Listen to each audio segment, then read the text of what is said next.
오늘은 이제 성령의 열매 중에 마지막으로 절제에 대해서 보려고 합니다. 제가 원래 지금 계획은요, 다음 주에 한 번 더 성령의 열매 시리즈를 하려고 합니다. 그동안 했던 것들 다 이제 종합으로 해서 다음 주에 한 번 더 하려고 하는데요. 그렇게 되면 오늘이 이제 열 번째 시간이죠. 성령의 열매 시리즈. 그리고 다음 주에 한 번 더 하면 11번 하고 성령의 열매는 이제 시리즈를 마치려고 합니다. 여러분의 인생을 살면서 내가 하고 싶은 대로 다 하고 살면 행복할 거라고 생각하세요? 아닙니까? 아마 어떤 분들은 그렇다고 생각하실 겁니다. 내가 하고 싶은 대로 다 하면 행복하고 좋을 텐데 현실은 그렇지 않으니 나는 행복하지 않아 라고 생각하는 분도 있으실 것입니다. 그런데 설령 내가 하고 싶은 대로 다 하고 살아도 행복하고 좋은 것만은 아니라는 것입니다. 오히려 인생은 내가 하고 싶은 대로 다 하지 않는 절제를 통해서 더욱 멋있어지고 온전해집니다. 절제라는 말의 의미는 한마디로 더 이상 자기 마음대로, 자기 감정대로 살지 않는다는 것입니다. 절제는 자기 마음대로 하기보다는 주님이 하라는 대로 삶을 사는 것입니다. 사람은 이성적인 존재인 것 같으나 감성에 더 큰 영향을 받습니다. 여러분 경험을 곰곰이 생각해 보세요. 여러분 굉장히 이성적이신 분들인데 이성의 영향을 크게 받는 것 같습니까? 감성의 영향을 크게 받는 것 같습니까? 누가 나한테 정말 아주 싫은 소리를 팍 하고 쏘아 붙였을 때 여러분 어떻게 반응하는가를 돌아보십시오. 같이 소리를 그냥 팍 지르십니까? 아니면은 저 사람이 마음이 좀 기분 안 좋은 일이 있는가 봐 하면서 여러분 마음을 다독이십니까? 우리는 굉장히 이성적인 것 같으나 사실 감성의 영향을 더 크게 받고 살 때가 많습니다. 머리로는 무엇이 더 옳은지 알아요. 그런데 마음이 그걸 원하지 않거든요. 그러면 그 순간에 이성과 감성의 충돌이 생기는데 절제한다는 것은 이성으로 내 마음대로 살려는 감성을 조절하는 것이고 절제하지 못한다는 것은 감성을 따라 말하고 생각하고 행동하는 것입니다. 결과적으로 이성이 아닌 감성을 따라 행동하고 나면 후회가 됩니다. 내가 왜 그랬지? 아이고 그때 내가 이렇게 할 걸. 이건 이성이 이제 작동하는 건데 그 순간에는 그게 잘 안 되는 거예요. 그러다 보니 냅다 쏟아버리고 나서는 다시 주워 담으려니 이게 쉽습니까? 엎질러진 물은 담을 수 없다는 것처럼 이미 우리에게서 나간 말이나 행동이나 그 표정들을 다시 주워 담는 것은 쉽지가 않습니다. 사실 우리 인생은 마음대로 살지 못해서 불행한 것이 아니라 마음대로 살아서 망하게 되었습니다. 성경이 처음부터 끝까지 말하는 한 가지는 바로 이것이에요. 인생이 자기 마음대로 살아서 망하게 되었다. 이것입니다. 모든 사람의 조상인 아담과 하와는 아무런 수고 없이 하나님으로부터 에덴 동산을 제공받았습니다. 그곳에는 그들이 살아가는데 필요한 모든 것이 다 있었습니다. 그런데 아담과 하와가 선악을 알게 하는 나무의 열매를 따먹는 순간 불행과 비극이 시작되었습니다. 하나님은 분명히 먹지 말라고 하셨는데 인간은 자기 마음대로 먹어버렸습니다. 아담과 하와가 하나님의 명령을 몰라서 먹었던 걸까요? 아닙니다. 아담과 하와는 정확하게 알고 있었습니다. 먹으면 안 돼. 알고 있었거든요. 그런데 왜 먹었습니까? 자기 마음이 먹으면 안 된다는 것보다 더 크게 작용해버린 거예요.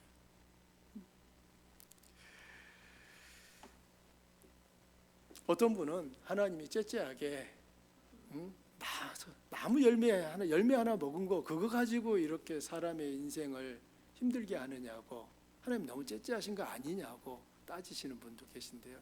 이것은 단순히 나무 열매 하나 먹었다의 문제가 아니라 인간이 하나님의 뜻을 따라 살지 않겠다고 선언한 일이었기 때문에 문제가 된 것입니다. 하나님의 말씀은 분명히 먹으면 안 된다예요. 하지만 인간의 마음 안에는 저거 먹고 싶어 해요. 자, 이성이 작동하면 어느 쪽을 따르겠습니까? 먹으면 안 돼. 하나님의 말씀을 따르겠죠. 그런데 그 순간에 아담과 하와는 저거 먹어야지. 물론 사단의 유혹이 거기에 작동은 했어요. 작용했지만 결과적으로 모든 결정은 누가 한 겁니까? 아담과 하와가 먹어버린 거예요. 자기 마음대로 살면 행복할 것 같았는데 아담과 하와는 그 열매를 따먹는 순간 어떤 결과를 얻게 됐습니까? 에덴 동산에서 쫓겨났습니다. 사랑하면서 시작되었던 그 관계가 분열이 생기게 되고 서로를 미워하는 사이로 바뀌어버립니다. 그들의 아담과 하와를 통하여 태어났던 그들의 자식들은 서로를 죽이는 그러한 살인이 일어나게 됩니다. 더 나아가서 하나님이 지으신 천지 만물이 아담과 하와에게 복종하기보다는 이제 거스리는 일이 만물 속에서도 나타납니다. 그 결과 인간은 죽도록 고생을 해야만 그 결과를 열매를 얻을 수 있는 삶을 살게 된 것입니다. 그렇지만 여러분, 사람이 최선을 다해서 노력하면 그 노력한 결과를 다 얻습니까? 아닌 거예요. 인생이 그러면 어렵다고 하지 않을 것입니다. 죽을 만큼 고생해도 수고해도 그 결과를 다 그대로 돌려받지 못하기 때문에 사실 인생이 힘든 것입니다. 이렇게 된 원인이 어디에 있습니까? 인간이 자기 마음대로 사는 데서 시작된 것입니다.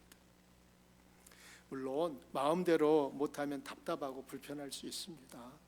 그런데 답답하고 불편함 때문에 인생이 망가지지는 않습니다. 우리 인생이 망가지는 가장 큰 이유는 불편함 때문이 아니라 자기 마음대로 살았기 때문이에요. 하나님의 말씀이 분명히 있는데도 내 마음이 그 하나님의 말씀에 순종하지 싫어하는 것입니다. 순종하기 싫어하는 거예요. 그 결과 마음대로 말했고 마음대로 행동했고 마음대로 결정했고 내가 하고 싶은 대로 하며 살았기 때문에 인생이 망가진 것입니다. 그래서 마음대로 한다는 것은 무서운 것입니다. 마음대로 하려는 욕망의 배후에는 언제나 마귀가 역사하고 있다는 것을 아셔야 합니다. 마귀는 항상 네가 하고 싶은 대로 하라고 부추깁니다. 반면에 성령님은 항상 주님의 뜻을 따라 행하라고 권면합니다.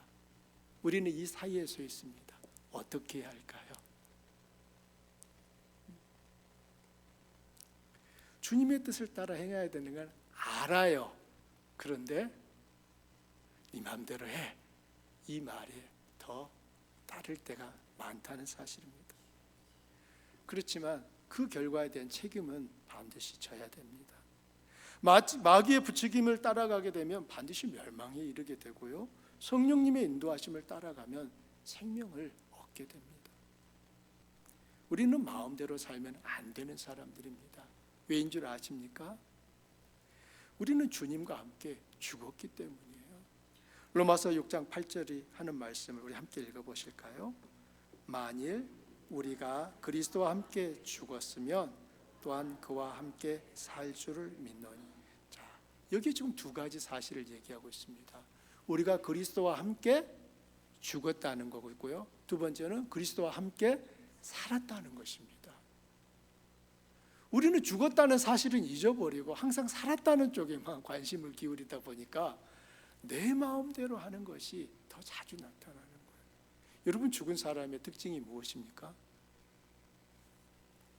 아무것도 자기 마음대로 할 수 없다는 거예요. 그럼 살았다는 것은요, 자기 마음대로 할 수 있다는 것입니다. 우리가 주님과 함께 죽었다는 이 사실을 우리 마음속에 정말 새기셔야 되는 거예요. 여러분, 부활은 반드시 죽음을 통과함으로써 일어나는 결과이지 죽음을 통과하지 않고 부활만 있지는 않습니다. 예수님께서도 부활하기 전에 무덤에 묻히는 죽음의 그 과정을 통과하셨습니다. 그러면 우리 역시 죽음의 과정을 지나야 부활의 영광을 얻게 되는데 우리는 너무 성급하게 부활 쪽에 먼저 가 있는 거예요. 죽었다는 사실을 자꾸 놓치는 것입니다. 내 마음에 성령의 순종하기를 거스리는 마음이 있을 때마다 우리는 자신에게 얘기해야 됩니다. 선포하셔야 되는 거예요. 박영준, 너 죽었어. 이걸 선포해야 되는 거예요. 거울을 보시면서 아침마다 여러분을 향해서 아무개야, 너 죽었어. 예수님과 함께 죽은 거야. 기억해. 라고 말씀을 하셔야 돼요. 그리고 다시 너 주님과 함께 살아났어. 거기까지 가셔야 되는 것입니다. 2000년 전 십자가 사건은 예수님만 죽은 것이 아니라 주님이 죽으실 때 우리 역시 함께 죽었음을 의미하는 사건입니다. 저도 여러분도 이미 죽었고 주님과 함께 다시 살아난 것입니다. 그러므로 우리 인생의 주인은, 왕은 더 이상 우리 자신이 아닙니다. 주님이 주인이고 왕이십니다. 주님이 원하시는 삶을 살 때 우리 인생은 빛이 나고 아름다운 열매를 맺게 됩니다. 그런데 우리의 문제는 여전히 내가 왕인 줄 착각하고 있다는 사실입니다. 내가 주인인 줄 여전히 착각하고 있는 거예요. 그러다 보니 주님의 뜻을 행하는 것이 어렵습니다. 성령의 열매 중에 절제가 맨 나중에 나오는 이유가 무엇이라고 생각하세요? 왜 하나님께서는 이 절제의 열매를 성령의 열매 맨 마지막 순서에 놓으셨을까요? 절제는 그 자체로도 귀한 덕이지만 절제는 성령의 다른 열매들이 더욱 풍성하게 맺도록 만드는 거름의 역할을 합니다. 사랑도 희락도 다른 열매들도 만일 절제가 없다면 그것 자체로는 불안정하며 온전할 수 없습니다. 절제가 있기에 다른 성품들이 빛을 내고 균형을 이루며 예수님을 닮게 되는 것입니다. 절제가 있기 때문에 앞에서 나온 그 성령의 열매들이 정말 멋있어지는 거예요. 절제를 통하여 그 성령의 열매들이 완성되는 것입니다. 완전해지는 거예요.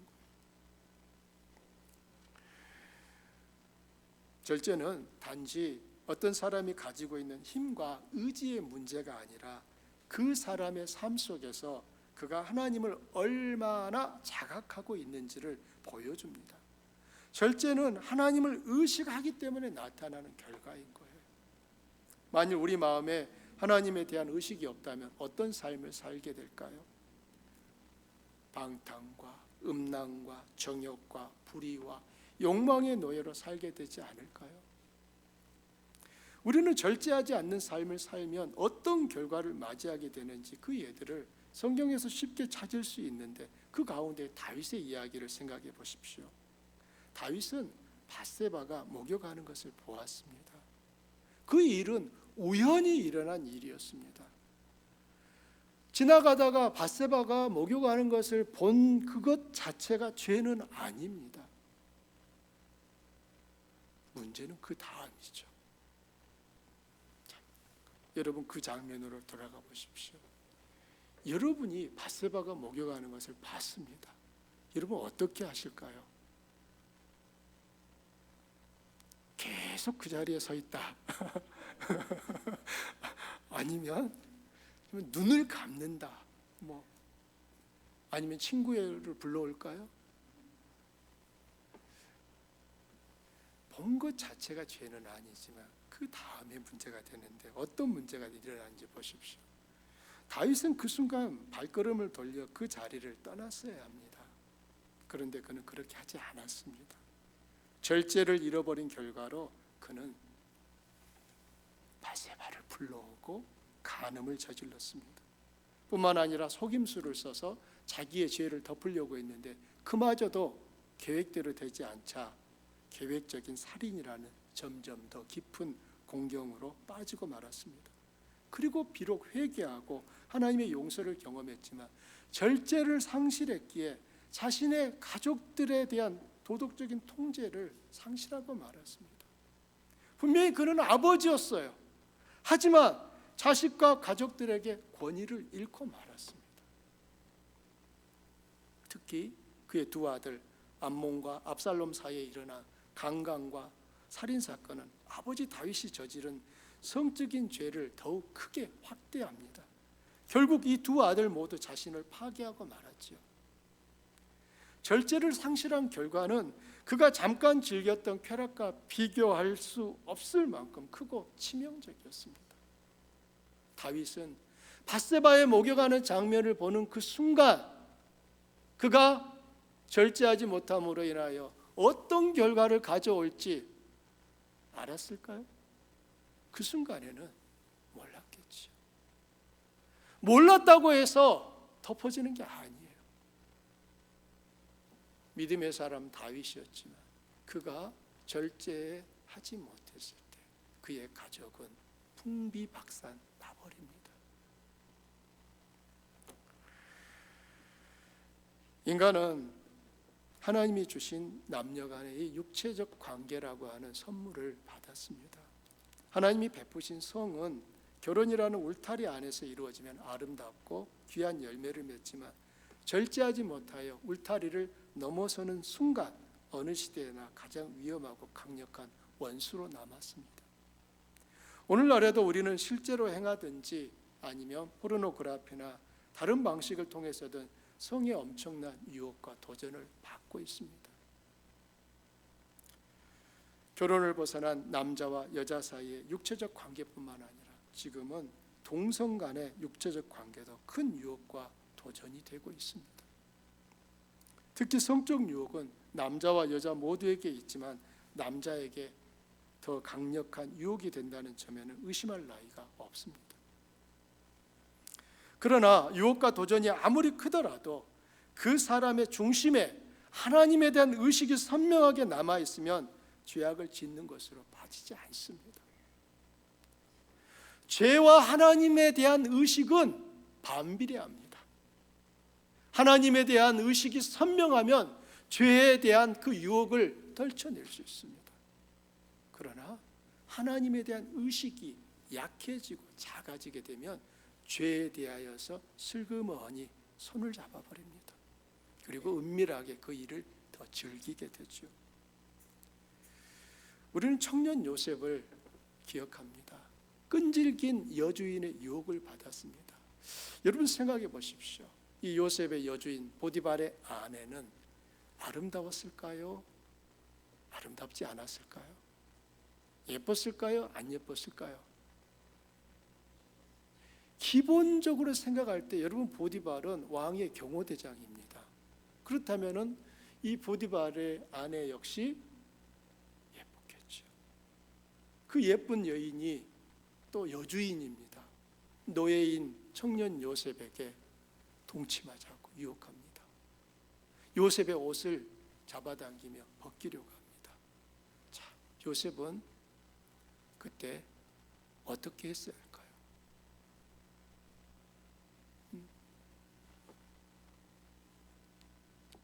주인님, 이 시간을 오래 기다렸습니다. 감사합니다. 저를 선택해 주셨군요. 이렇게 말했을까요?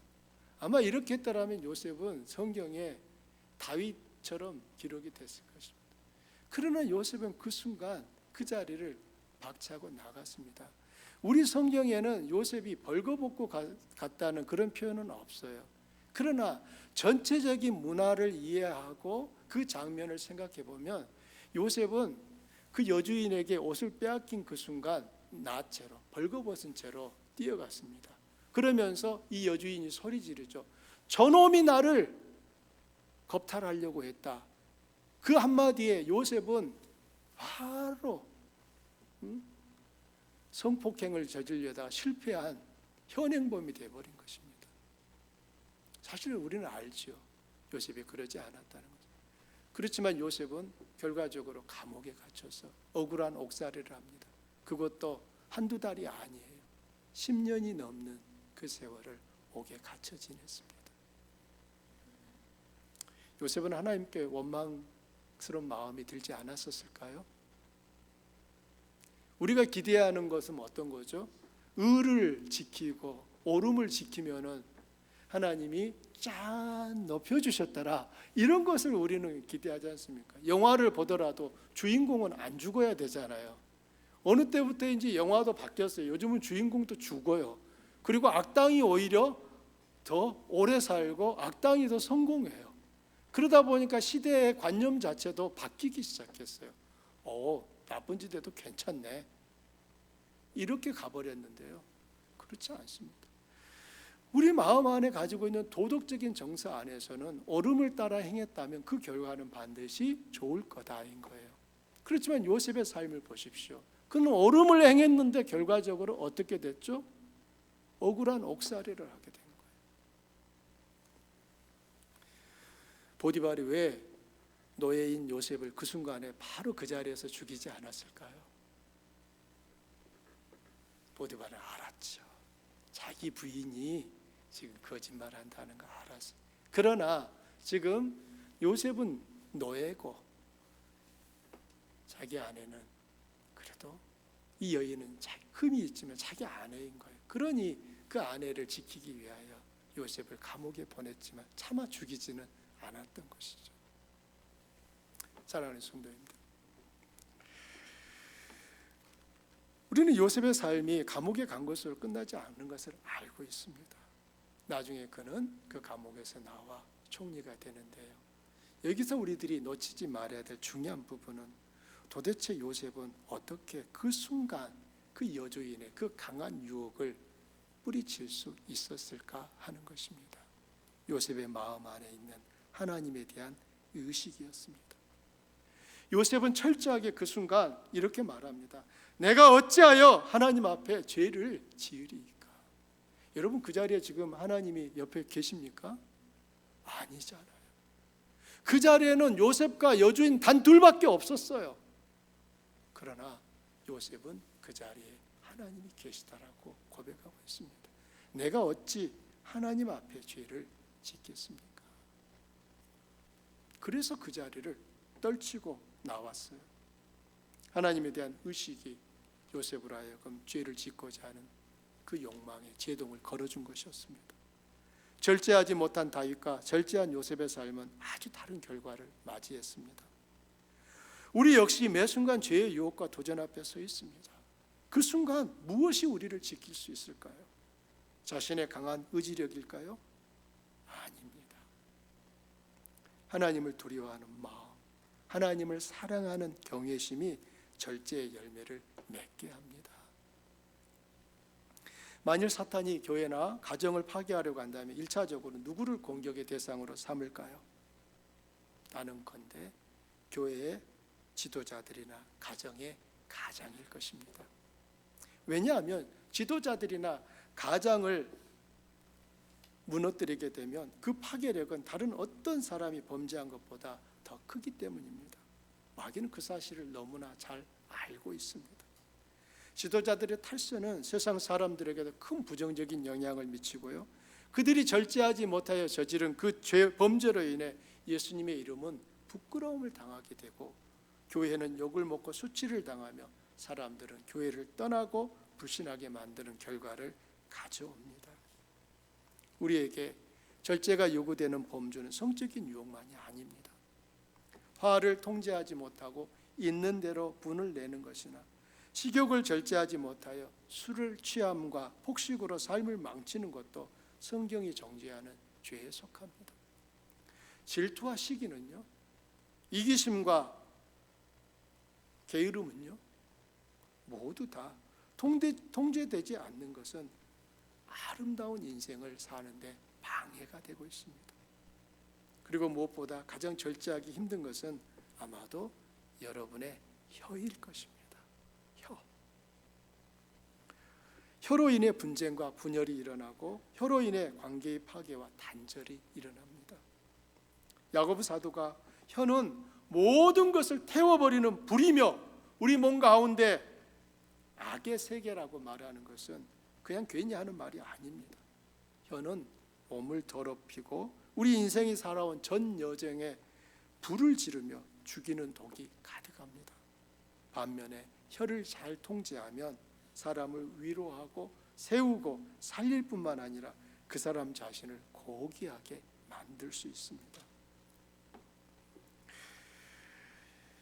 여러분의 입에서 부정적인 말과 믿음 없는 말, 또 다른 사람을 조롱하고 비웃고 정죄하는 말이 나오지 않게 하십시오. 우리는 모두 실수가 많은 사람들이지만 말에 실수가 없는 사람이 있다면 그 사람은 완벽한 사람이라고 성경은 말합니다. 그렇다면 절제는 어떤 대상에게 필요할까요? 젊은이에게만 필요할까요? 그렇지 않습니다. 절제는 젊은이, 늙은이, 남자, 여자 모두가 실천하고 배워야 되는 덕목입니다. 절제가 필요한 대상이 바로 우리 자신인 것입니다. 여러분의 절제의 점수를 매긴다면 여러분은 몇 점을 줄 수 있을까요? 현재 여러분의 절제 점수입니다. 자, 그럼 이번에는 여러분의 절제 점수는 앞으로 몇 점이 되기를 바라십니까? 여러분의 바람대로 되기를 소망합니다. 그동안 우리는 앞에서 성령의 열매의 다양한 모습을 살펴보았는데 성령의 열매를 맺는 비결은 열매를 맺으려고 애쓰고 노력하는 데 있는 것이 아니라 예수님과 365일 24시간 동행하려고 힘쓰는 데 있습니다. 우리가 노력해야 되는 것은 주님과 동행하는 거예요. 주님과 동행하면 우리 안에 계신 성령이 우리를 인도하시고 그 인도하심에 바르게 반응할 수 있습니다. 성령의 열매는 성령의 이끄심에 순종하는 사람에게 나타난 결과입니다. 그런데 주님과 동행하는 일은 가만히 있어도 저절로 되지는 않습니다. 우리가 마음으로 주님과 동행을 원할지라도 그 동행은 매 순간 도전을 받고요, 방해를 받으며 유혹을 받기 때문에 주님을 바라보려고 힘을 써야 하는 것입니다. 열매 맺는 비결은 항상 주님을 바라보는 데 있습니다. 주님을 바라보면 사람을 보지 않게 되고 환경을 보지 않게 됩니다. 예수님의 제자 중에 베드로는 물 위를 걸었던 사람입니다. 여러분, 베드로가 물 위를 걸었다는 것을 믿으십니까? 아니면 베드로가 갈릴리 해변을 걸었는데 달빛에 베드로의 그림자가 물 위에 비쳐서 베드로가 물 위를 걸은 것이라고 생각하십니까? 베드로가 물 위를 걸었다라고 하는 것은 분명히 성경이 증언하고 있는 내용입니다. 그림자라고 하지 않습니다. 베드로는 물 위를 걸었고요, 그 물 위를 걷다가 그 물 속에 빠져 들어갔습니다. 분명히 걸은 게 맞습니다. 그러면 베드로는 어떻게 물 위를 걸었고 그 물 위를 걷던 베드로는 왜 물속에 빠져 들어가게 되었을까요? 성경은 이 부분을 이렇게 설명하고 있습니다. 여러분 함께 읽어보실까요? 베드로가 예수께 말하였다. 주님이시면 나더러 물 위로 걸어서 주님께로 오라고 명령하십시오. 예수께서 오너라 하고 말씀하셨다. 베드로는 배에서 내려 물 위로 걸어서 예수께로 갔다. 그러나 베드로는 거센 바람이 불어오는 것을 보고 무서움에 사로잡혀서 물에 빠져 들어가게 되었다. 어떤 분은 이 구절을 읽고 나는 배가 필요하지 않아, 예수님을 믿기 때문에 나는 물 위를 걸을 수 있다고 생각하시는 분이 계시다면 큰 오산입니다. 베드로는 분명히 예수님께서 베드로야 오너라 라고 하셨는데 여러분에게 예수님께서 오너라 라고 하실 때까지 기다리셔야지, 아직 오너라 안 하셨는데 베드로에게 오너라 하신 것을 나에게 오너라 한 거로 생각하고 물 위를 걸으시면 반드시 빠집니다. 빠져요. 그런 일 하지 마시기를 바라고요. 이 말씀은 아주 간단한 얘기 같지만 사실 굉장히 중요한 교훈을 우리에게 주고 있습니다. 여러분이 매일 매 순간 주님을 바라보면 승리의 달콤함을 맛보겠지만 주님을 바라보던 시선을 다른 것에 빼앗기면 패배의 쓴맛을 경험하게 된다는 거예요. 베드로의 시선이 주님께로 향하여 고정되어 있을 때 그는 물 위를 걸을 수 있었습니다. 그렇게 걸어가던 베드로가 세찬 바람이 불면서 파도가 일어나는 것을 보자 그 파도에게로 시선을 향하는 순간 베드로는 즉시 물속으로 빠져들어간 거예요. 우리 역시 믿음의 발걸음을 매일 걷고 있습니다. 마치 물 위를 걷는 것 같은 삶을 사는 것입니다. 우리의 시선이 주님을 향하여 지속적으로 바라보고 있다면 우리 역시 승리의 삶을 살게 됩니다. 그러나 어떤 이유 때문에 주님을 바라보던 시선이 사람에게로, 환경에게로 바뀌게 되면 우리는 그 물속에 빠져들어간 베드로와 같이 되는 것입니다. 성령의 열매인 절제는 이런 점에서 참 중요합니다. 절제의 열매를 맺으려고 애쓰기보다 자신이 주인인 삶을 포기하고 주님을 바라볼 때 절제의 열매가 맺히는 것입니다. 성령의 열매는 모두 다 이렇게 주님을 바라볼 때 맺게 됩니다. 그러면 주님을 바라보는 것은 구체적으로 어떤 것일까요? 주님의 음성을 듣는 것입니다. 주님은 지금도 우리에게 말씀하십니다.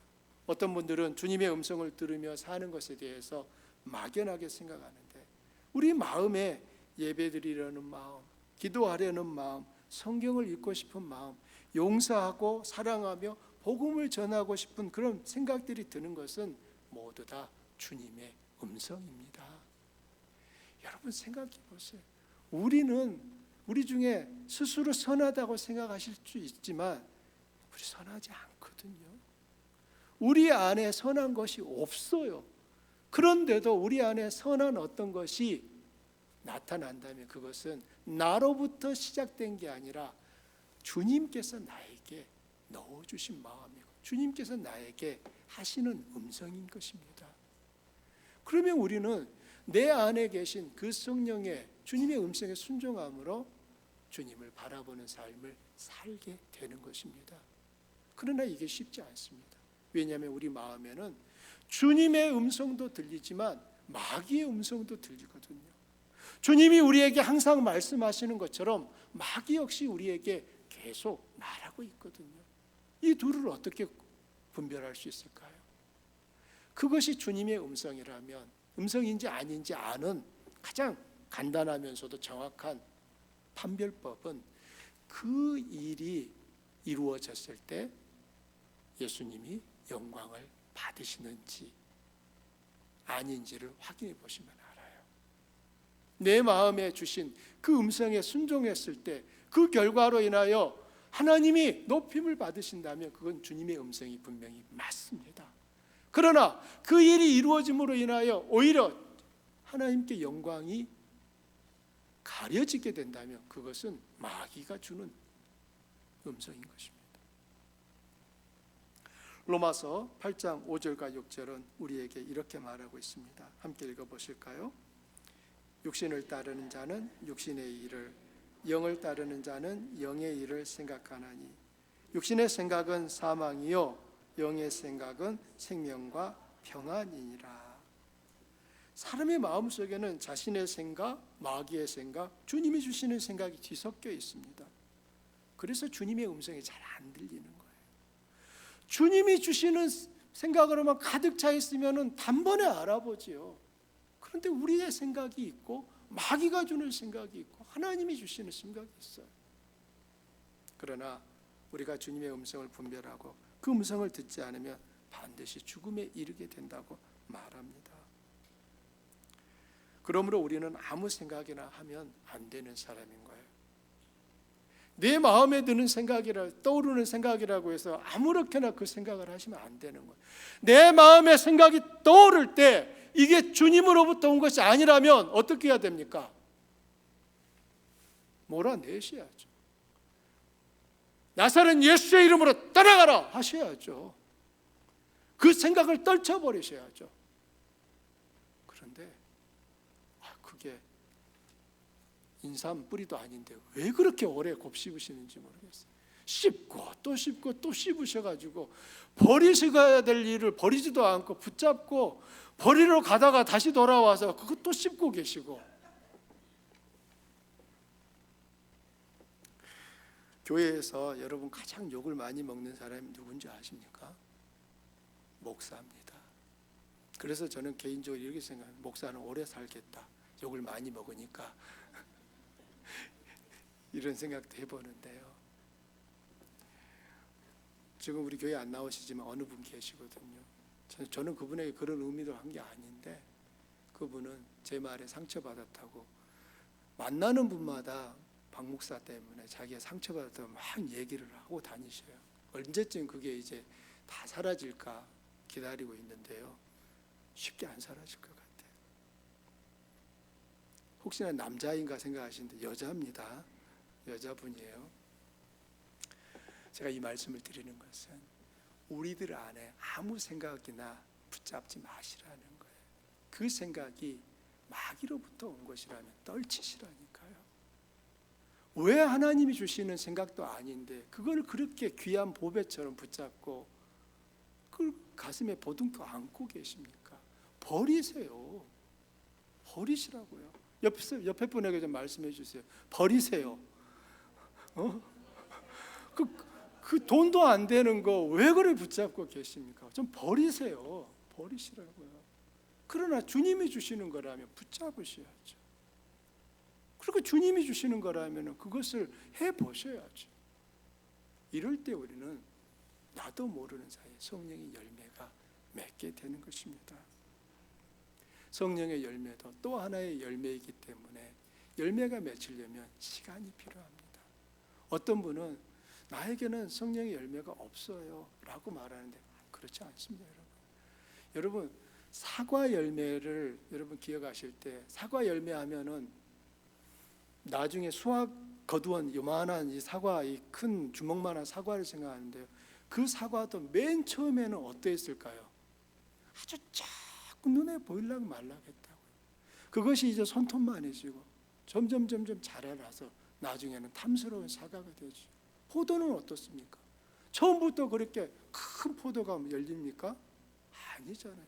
모든 열매는 자라나는 그 시간이 필요한 거예요. 성령의 열매 역시 마찬가지입니다. 아무리 우리가 성령의 열매를 맺고 싶은 마음이 간절하다 할지라도 단번에 맺히지 않습니다. 많은 분들이 실수하는 이유가 여기에 있는 거예요. 내가 성령의 열매를 맺고 싶으니까 단번에 맺어져야 된다고 기대하시는데 단번에 맺지 않거든요. 시간이 걸리거든요. 그러나 내 안에 변화가 시작된 것은 어떻게 할 수 있느냐? 스스로 못난 자신에 대하여 안타까움이 있고 내가 이렇게 했어야 되는데 라고 하는 후회가 내 마음속에 있다면 이미 변화는 우리 안에서 시작이 된 것인 것입니다. 이제 시간이 필요합니다. 자라날 시간을 좀 주십시오. 저는 우리 성도님들을 보면서 여러분 진짜 많이 성장하고 계신 거예요. 처음 우리가 주안교회를 시작했을 때 여러분의 모습과 지금의 모습은 여러분 똑같다고 생각하십니까? 똑같지 않습니다. 여러분 달라졌습니다. 변화되고 계십니다. 우리는 목장 모임을 할 때마다 그 사실을 확인하고 있잖아요. 여러분 스스로가 기대만큼 빨리 바뀌지 않는 것 같을지라도 아니요. 여러분 바뀌고 계십니다. 처음 출발하셨던 그 자리에서 훨씬 더 위로 올라와 계신 것입니다. 바라기는 중단하지 마십시오. 아무 일도 일어나지 않는다. 이건 불신앙입니다. 예수님은 우리에게 분명히 말씀하셨습니다. 내가 너와 함께 한다. 우리가 우리 안에 계신 성령께 순종하며 나아갈 때 우리는 우리 삶에 풍성한 성령의 열매들을 맺게 될 것입니다. 우리가 바라봐야 하는 것은 예수님입니다. 내가 열매를 맺어야지 해서가 맺는 게 아니라 주님을 바라보면 열매는 저절로 맺어지게 되는 것입니다.